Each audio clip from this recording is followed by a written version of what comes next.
ഞാൻ doctor Dhanyas homoeopathic multi speciality clinic Thottakkad Kottayam. ഇന്ന് July 22 ലോക മസ്തിഷ്ക ദിനമാണ്. മസ്തിഷ്കാരോഗ്യത്തെക്കുറിച്ചും നാഡീവൈകല്യങ്ങളെക്കുറിച്ചും ജനങ്ങളിൽ അവബോധം വളർത്തുക എന്നുള്ളതാണ് ഈ ദിനം ആചരിക്കുന്നതിലൂടെ ഉദ്ദേശിക്കുന്നത്. ഈ വർഷത്തെ പ്രമേയം ഇതാണ്: മസ്തിഷ്കാരോഗ്യവും പ്രതിരോധവും. മസ്തിഷ്കവുമായി ബന്ധപ്പെട്ട ചില പ്രധാനപ്പെട്ട രോഗാവസ്ഥകളെ പരിചയപ്പെടുകയും അവയെ എങ്ങനെ തിരിച്ചറിയണമെന്നും എങ്ങനെ നേരിടണമെന്നും നമുക്കൊന്ന് നോക്കാം. തലച്ചോറിലെ ഏതെങ്കിലും ഒരു രക്തക്കുഴലിൽ തടസ്സം വരുമ്പോൾ അല്ലെങ്കിൽ രക്തക്കുഴൽ പൊട്ടി തലച്ചോറിലേക്ക് രക്തസ്രാവം സംഭവിക്കുമ്പോൾ ഉണ്ടാകുന്ന രോഗാവസ്ഥയാണ് സ്ട്രോക്ക് അല്ലെങ്കിൽ മസ്തിഷ്കാഘാതം. സ്ട്രോക്ക് എങ്ങനെ തിരിച്ചറിയാം? സ്ട്രോക്കിന്റെ ലക്ഷണങ്ങൾ തിരിച്ചറിയാൻ വേണ്ടി ഉപയോഗിക്കുന്ന ഒരു ചുരുക്കപ്പേരാണ് ഫാസ്റ്റ്. F facial deviation. സംസാരിക്കുന്നതിനിടയിൽ വ്യക്തിയുടെ മുഖത്തിന് വ്യതിയാനം സംഭവിക്കുന്നു.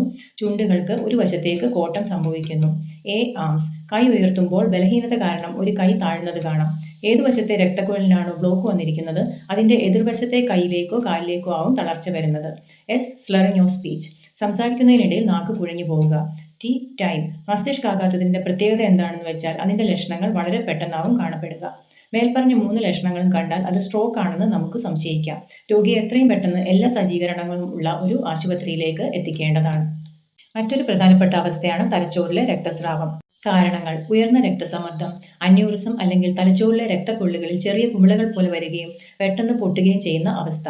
രക്തക്കൊള്ളുകൾക്ക് ജന്മനാലുള്ള തകരാറുകൾ മൂലവും രക്തസ്രാവം ഉണ്ടായേക്കാം. തലച്ചോറിലെ രക്തസ്രാവം എങ്ങനെ തിരിച്ചറിയാം? അടിക്കടി തീവ്രത കൂടി വരുന്ന പെട്ടെന്നുള്ള തലവേദന, ഇതിനോടനുബന്ധിച്ച് അപസ്മാരം വരികയോ ഒരു വശം തളർന്നു പോവുകയോ ചെയ്തേക്കാം. ചില അവസരങ്ങളിൽ അബോധാവസ്ഥയിലേക്കും പോയെന്ന് വരാം. എത്രയും പെട്ടെന്ന് ആശുപത്രിയിലേക്ക് എത്തിക്കേണ്ടതാണ്. തലച്ചോറിന്റെ പ്രവർത്തനത്തിൽ ഉണ്ടാകുന്ന ഇലക്ട്രിക്കൽ ഇമ്പൾസ് സാധാരണയിലും അധികം ഉണ്ടാകുമ്പോഴാണ് അപസ്മാരം സംഭവിക്കുന്നത്. തലയിൽ ഉണ്ടാകുന്ന മുഴകൾ, രക്തസ്രാവം, അണുബാധ, വീക്കം, പരിക്ക് എന്നീ കാരണങ്ങൾ കൊണ്ടൊക്കെ അപസ്മാരം ഉണ്ടായേക്കാം. അപസ്മാരം ആരംഭിച്ചു കഴിഞ്ഞാൽ മിക്ക അവസരങ്ങളിൽ തനിയെ തന്നെ നിയന്ത്രണത്തിൽ വരും. രോഗിയെ സുരക്ഷിതമായ ഒരു സ്ഥലത്തേക്ക് മാറ്റിക്കിടത്തുക. വസ്ത്രങ്ങൾ അയച്ചിടുക. രോഗിയെ ഒരു വശത്തേക്ക് ചെരിച്ചു കിടത്തുക.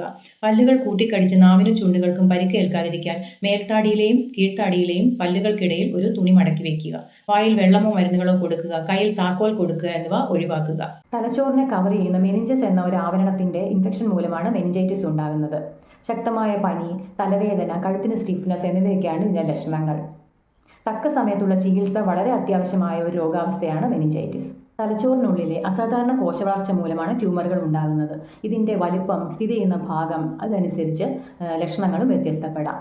തലവേദന, ഛർദി, കാഴ്ച തകരാറുകൾ, മാനസിക പെരുമാറ്റ പ്രശ്നങ്ങൾ, ബോധക്ഷയം, ചലിക്കാനും സംസാരിക്കാനും ബുദ്ധിമുട്ട് ഇങ്ങനെയുള്ള ലക്ഷണങ്ങൾ കണ്ടാൽ ഉടനെ ഡോക്ടറെ സമീപിക്കുക.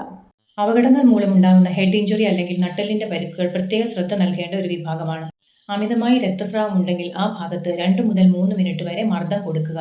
പരിക്കേറ്റ ഭാഗം ഹൃദയനിരപ്പിന് മുകളിൽ ഉയർത്തിപ്പിടിച്ചാൽ രക്തസ്രാവത്തിന്റെ അളവ് നിയന്ത്രിക്കാൻ സാധിക്കുന്നതാണ്. ഇങ്ങനെയുള്ള അവസ്ഥയിൽ ആദ്യത്തെ 1 മണിക്കൂർ ഗോൾഡൻ അവർ എന്ന് വിശേഷിപ്പിക്കുന്നു. ഈ സമയം ചികിത്സ ലഭിച്ചാൽ അതിജീവനത്തിനുള്ള സാധ്യത വർദ്ധിക്കുകയും പരിക്കുകൾ മൂലമുള്ള വൈകല്യങ്ങൾ കുറയുകയും ചെയ്യുന്നു. നട്ടെല്ലിന് പരിക്കുണ്ടെന്ന് തോന്നിയാൽ രോഗിയുടെ ശരീരം അധികം ഇളകാതെ ഒരു നീളമുള്ള പലകയിൽ കിടത്തി ഉടൻ തന്നെ ആശുപത്രിയിൽ എത്തിക്കുക. തല ഇരുവശത്തേക്കും ചെരിഞ്ഞു പോകാതെ ഇരിക്കാൻ പ്രത്യേകം ശ്രദ്ധിക്കുക. കാലിലും തലയ്ക്കും നടുവിനും താങ്ങ് നൽകി വേണം രോഗിയെ വാഹനത്തിലേക്ക് കയറ്റുവാൻ. ചെറിയ വാഹനങ്ങളിൽ ഇരുത്തി കൊണ്ടുപോകരുത്. മസ്തിഷ്കത്തിന്റെ ആരോഗ്യത്തിനായി എന്തൊക്കെ ശ്രദ്ധിക്കണം? നല്ല ഉറക്കം കിട്ടാൻ ശ്രദ്ധിക്കുക. ദിവസവും വ്യായാമം ചെയ്യുക. വാഹനം ഓടിക്കുമ്പോൾ വേണ്ടത്ര മുൻകരുതലുകൾ എടുക്കുക. ഹെൽമെറ്റ്, സീറ്റ് ബെൽറ്റ് എന്നിവ ഒരു കാരണവശാലും ഉപയോഗിക്കാതിരിക്കരുത്.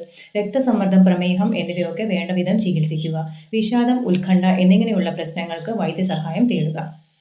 ഉറക്കത്തിന് 2 മണിക്കൂർ മുൻപെങ്കിലും മൊബൈൽ, കമ്പ്യൂട്ടർ, TV എന്നിവ ഒഴിവാക്കുക. പകരം നല്ല പുസ്തകങ്ങൾ വായിക്കാൻ ശ്രമിക്കുക. ഉറങ്ങാൻ പോകുന്നതിന് 6 മണിക്കൂർ മുൻപെങ്കിലും കഫീൻ, നിക്കോട്ടിൻ എന്നിവ അടങ്ങിയ ആഹാര പദാർത്ഥങ്ങൾ ഒഴിവാക്കുക. ഇതുകൂടാതെ പോഷകസമൃദ്ധവും ആരോഗ്യപ്രദവുമായ ആഹാരശീലം ഉണ്ടാക്കിയെടുക്കുക.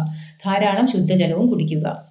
ഇനി മസ്തിഷ്ക രോഗങ്ങൾ ഹോമിയോപ്പതിയുടെ സാധ്യത എന്തൊക്കെയാണ്? രോഗകാരണങ്ങളെയും രോഗിയുടെ പ്രത്യേക ലക്ഷണങ്ങളെയും കണക്കിലെടുത്ത് വ്യക്തിഗതമായ ചികിത്സയാണ് ഹോമിയോപ്പതി നൽകുന്നത്. രോഗിയുടെ പ്രത്യേക ജീവിതശൈലി, തെറ്റായ ശീലങ്ങൾ, ശരീരത്തിനും മനസ്സിനും ഏറ്റ ക്ഷതങ്ങൾ ഇവയൊക്കെ രോഗകാരണമാവാറുണ്ട്.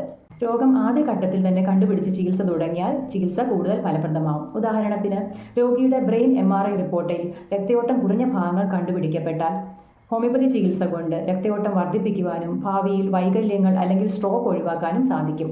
ഇതുപോലെ തന്നെ ഓർമ്മക്കുറവ് തുടക്കത്തിലെ ചികിത്സിച്ചാൽ ഭാവിയിൽ ഉണ്ടായേക്കാവുന്ന ബുദ്ധിമുട്ടുകൾ ഒഴിവാക്കാൻ സാധിക്കും. തലയ്ക്ക് ക്ഷതമേറ്റാൽ അതിൻ്റെ പ്രത്യാഘാതങ്ങൾ ഒഴിവാക്കാനുള്ള ഹോമിയോപ്പതി മരുന്നുകളുണ്ട്. ഇന്റേണൽ ബ്ലീഡിംഗ് അബ്സോർബ് ചെയ്യാനുള്ള ഹോമിയോപ്പതി മരുന്നുകൾ വളരെ ഫലപ്രദമായി കണ്ടുവരുന്നുണ്ട്. അത്യാഹിത ഘട്ടങ്ങളിൽ ഇതര ചികിത്സാ രീതികൾ ഉപയോഗിക്കണമെങ്കിലും അതിനുശേഷമുള്ള പ്രശ്നങ്ങൾക്ക് ഹോമിയോപ്പതി മരുന്നുകൾ വളരെ ഫലപ്രദമാണ്. ഉദാഹരണത്തിന് സ്ട്രോക്കിന് ശേഷമുള്ള ഓർമ്മക്കുറവ്, സംസാര വൈകല്യങ്ങൾ, ചലന പ്രശ്നങ്ങൾ ഇവയ്ക്കൊക്കെ ഹോമിയോപ്പതി മരുന്നുകൾ ഉപയോഗിക്കാവുന്നതാണ്. ചിട്ടയായ ഹോമിയോപ്പതി ചികിത്സ കൊണ്ട് അപസ്മാരം പൂർണ്ണമായും ഭേദമാക്കാം. അതുപോലെ തന്നെ ട്യൂമറുകളുടെ വളർച്ച നിയന്ത്രിക്കാനുള്ള മരുന്നുകളും ഹോമിയോപ്പതിയിലുണ്ട്.